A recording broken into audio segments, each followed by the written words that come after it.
Well, this is a man who has got problems back home domestically. We're well aware of that. But certainly on this trip, it's his first overseas trip, his first time on the world stage. He seems somewhat buoyed by the presence of other leaders. He's been walking around in a confident manner. We've seen him in Italy at the Vatican.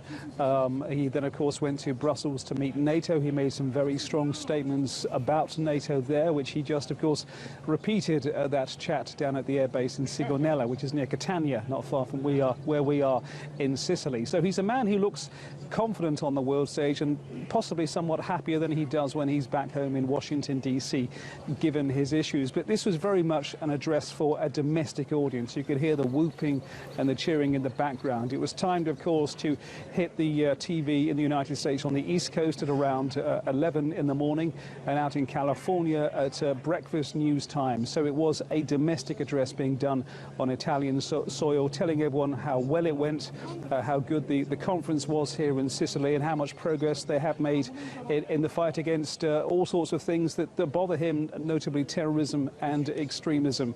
But he does seem a different person when he's been on this tour, I have to say. Francis, he said that the last 8 days or so of this trip have been productive. What were the issues that have been ironed out, do you think? And did he see eye to eye? I mean, he described the G7 leaders as great friends, but did they all see eye to eye on all issues?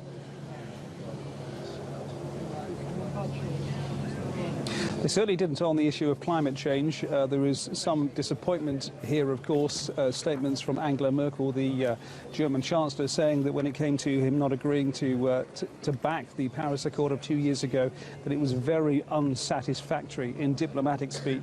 That is quite strong. So they are disappointed, the other six, because they've all been in concert on all the issues, but he has been a dissenting voice on the issue of backing that Paris Accord on greenhouse gas emissions from 2 years ago. He made this plain, to be fair, before he came to Sicily.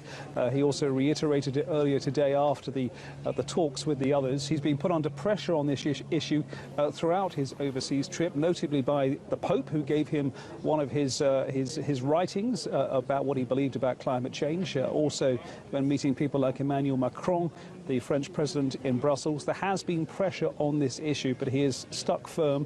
But again, this is a man who is playing as well to his domestic audience as he's doing to an international audience. And of course, he's been very firm on his beliefs about global warming in the past, prior to becoming American president. Don't forget, at one stage he called it a hoax. Now, there may be some flexibility.